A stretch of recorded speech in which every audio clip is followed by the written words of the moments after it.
our money men, business and markets analyst and NewsMax contributor Seth Denson, and America's accounting professor at Montclair State University, Dan Geltrude. Gentlemen, welcome back. All right, I want to get to the markets. So the Dow Jones adding 179 points Friday, closing above the 36,000 mark. The NASDAQ and S&P also ending in the green. So Seth, the Dow has had a few down days last week, but it's back on the upswing. How do you see this playing out as we head into the holiday season? Listen, I think the market's going to remain relatively positive through the holiday season. We saw a little bit of a down. That was mostly driven by things like Tesla, which was down 10%. We talked about that yesterday and the reasons perhaps why. So, I think that going through the rest of the year, though, the markets are going to continue to trend up and hopefully not get too volatile. Yeah, no, absolutely. All right, so labor shortages in the fast food industry, they're causing brands to cut back hours and even cut menu items. The unemployment rate in the restaurant industry falling to 7%. 78% of restaurant operators say recruiting and retaining employees is their top challenge. However, food services have added 120,000 workers last month. So, Dan, I don't know if you see at these restaurants, right, a lot of them will have that sign that say, due to short supply, we don't have this, this, and that. I've seen it at a lot of places here in New York. What could these companies do, these change to hire and not even hire, but retain these workers?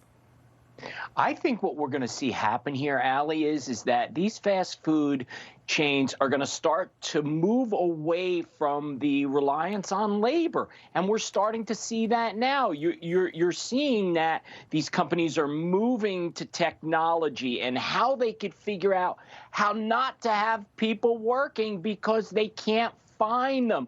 And on top of that, it's become very expensive, which means they have to pass those costs along to consumers. So I really believe what we're going to see here is a total makeover of the fast food chain industry, and we're going to see less people, and things will be the new normal. Yeah, maybe like what we see in the grocery stores where they have like those self-checkout lines, but I don't know who's going to make my plain cheeseburger that I always have to make because I don't like everything that's on it. But all right, so the Labor Department saying Americans quitting their job is up. The report says 4.4 million people quit, which is only about 3% of the nation's workforce, but up around 100,000 people in August. Now, however, economists say usually people quitting shows they're confident that they can find another job. But many companies often stacking up employees like Amazon, which is hiring 125,000 permanent drivers and workers. So Seth, why are so many people quitting? Yeah, they're calling it the Great Resignation, right? Well, they're quitting for the reasons that we were just talking about, which is that you can get a job anywhere. Everybody's hiring, and they're paying ridiculous wages. We are setting a false narrative of long-term expectation, and I think that right now, the short-term expectation is that those jobs are out there, and maybe they are. But as Dan alluded to, businesses are figuring out how to do things without people. So that's going to pose a big challenge going forward if people keep resigning in this hopes that they can just have this great management job somewhere else. Yeah. People want a lot of money for doing a little bit of work. So new car prices, they're surging to a record high amid strong demand and a tight supply. The average price for new vehicles sold last month rose almost 13%. Prices also being boosted by higher luxury sales and for large SUVs and pickup trucks. The average price for a car is now $46,000 for a luxury vehicle at $61,000. Dan, wow, $46,000 for a new car, that's a lot of money.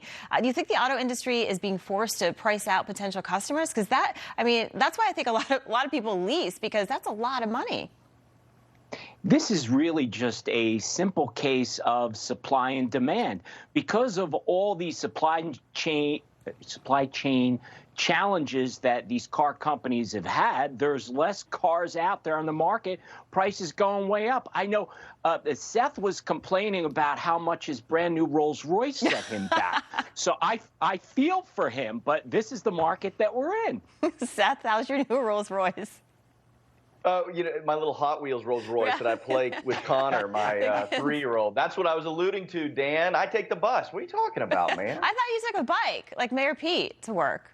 You don't do that? No, that's too much work. That's too much work. Yeah, it doesn't do well in the suit. I did see somebody taking a bike with a suit the other day. I was like, wow, good for them. All right, so the backlog of shipping containers on the West Coast could be easing over the last week. Containers on the docks of Los Angeles and Long Beach, California, they've dropped over 20%. Those ports handle 40% of the country's container imports. They saw a record number of arrivals, creating a bottleneck, and the lower number coming days before new fees will begin for shipping companies responsible for clogging decks. Seth, how long is it going to take us to fully recover from this port backlog? Because you've said it before, you can get it off the trucks, but then getting it in the trucks and delivering it, right? That's a big problem. Yeah, that's right. It's called the bullwhip effect, effectively, when we've got all this stuff coming, but then you've got all these other pieces in the supply chain. And a big problem here is those truckers. It's the skids that those containers go on. Listen, we're months away from getting, if not over a year, to getting our supply chain back on a good, even kill. But in the meantime, as Dan just mentioned in the auto industry, supply and demand, that's going to continue to increase, and we're going to continue to see inflation. I wish I could give you good news on this, but it's not going to change anytime soon. All right, Dan, final thoughts. We got about 15 seconds. Well, I think what we're seeing right now is a classic challenge to the economy, because as inflation continues to go up, keep an eye on those interest rates, because that's what the Fed can do to get inflation under control. Yeah, we'll see. We'll see if they do it. All right, Seth Denson, Dan Geltrude, thanks so much. Have a great weekend.